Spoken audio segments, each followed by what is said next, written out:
56তম যি গোলাঘাট অধিৱেশন ইয়াৰ যোগেদি তিনিদিনীয়া আমাৰ কাৰ্যসূচী আৰু আজি অন্তিমটো মুকলি সভা এতিয়া চলি আছে। মূল কথাটো হ'ল যে আমাৰ যি প্ৰতিনিধি সভা ইয়াত বহুতো সিদ্ধান্ত আমি লোৱা হৈছে। প্ৰথম কথাটো হ'ল যে বিটিআৰ শান্তি চুক্তি 4 বছৰ উকলি গ'ল আৰু কিছুমান দফা ৰূপায়ণ হ'ল, কিছুমান দফা ৰূপায়ণ হ'বলৈ এতিয়াও বাকী আছে। বিটিআৰৰ গাঁও অন্তৰ্ভুক্ত সীমা সম্প্ৰসাৰণ শোণিতপুৰ বিশ্বনাথ বড়ো অধ্যুষিত গাঁও এই কথাটো আছিল, এতিয়ালৈকে এইটো আধৰুৱা হৈ আছে।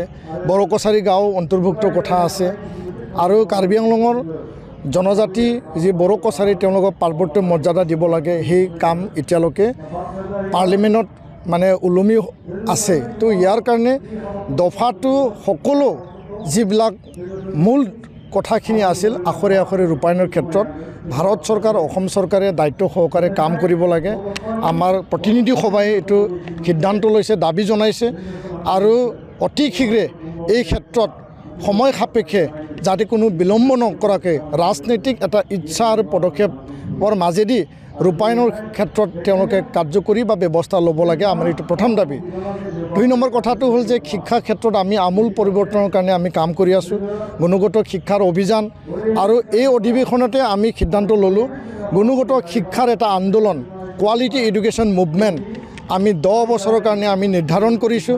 ইয়াৰ যোগেদি এটা গণবিপ্লৱ শিক্ষাৰ যুগত আমি আনিবৰ কাৰণে আমি প্ৰচেষ্টা কৰিম আৰু আনহাতেদি যিবিলাক ছিংগল টিচাৰ, জিৰ' টিচাৰ বিদ্যালয় আছে বড়ো মাধ্যম মাতৃভাষা মাধ্যমত, তাত নিযুক্তি প্ৰদান কৰিব লাগে চৰকাৰে আৰু আমাৰ বিদ্যালয়বিলাকত আন্তঃগাঁথনি সময়মতে পাঠ্যপুথি 2024ত ৰাষ্ট্ৰীয় শিক্ষানীতিৰ আধাৰত বাইলিংগুৱেল যি টেক্সটবুক দিয়া চৰকাৰে যি প্ৰতিশ্ৰুতি প্ৰদান কৰিছে, বড়ো ইংৰাজী, অসমীয়া ইংৰাজী, বেংগলী ইংৰাজী বা আন মাতৃভাষা মাধ্যমৰ সেই কথাটো চৰকাৰে প্ৰতিশ্ৰুতিমতে কাম কৰিব লাগে।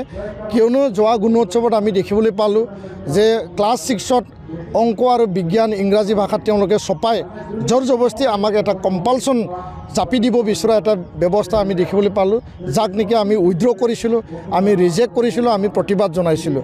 তো ইয়াৰ কাৰণে আহি থকা সময়ত সমাজ সংস্কৰণ, ডাইনী প্ৰথা, বাল্য বিবাহ আৰু হিউমেন ট্ৰাফিকিং, মানুহ সৰবৰাহ, মদ ভাং জোৱা সকলো দিশত সামাজিক যিবিলাক অবৈধ যিবিলাক কাৰ্যকলাপ বন্ধ কৰাৰ ক্ষেত্ৰত আমি বিশেষভাৱে অভিযান চলাম আৰু এইটো চলি আছে।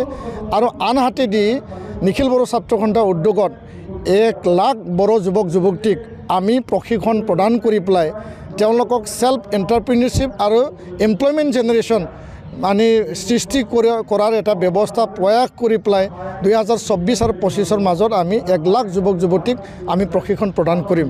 তো আজিৰ এই অধিৱেশনৰ যোগেদি ঐতিহাসিক এই গোলাঘাটত যথেষ্টখিনি কথাবিলাক গুৰুত্ব সহকাৰে আমি আলোচনা কৰিছোঁ। মুকলি সভা হৈ গ'ল আৰু ইয়াত যথেষ্ট অতিথিসকলে আগন্তুক দিনত শান্তি সম্প্ৰীতি ভাতৃত্ববোধেৰে অসমৰ বুকুত বড়ো জনগোষ্ঠী যাতে জীয়াই থাকিব পাৰে, আন জাতি জনগোষ্ঠীক যাতে আমি মিলা প্ৰীতিৰে একেলগে আমি জীয়াই থাকিব পাৰোঁ, তাকে আমি সংকল্পবদ্ধ হৈছোঁ। ধন্যবাদ।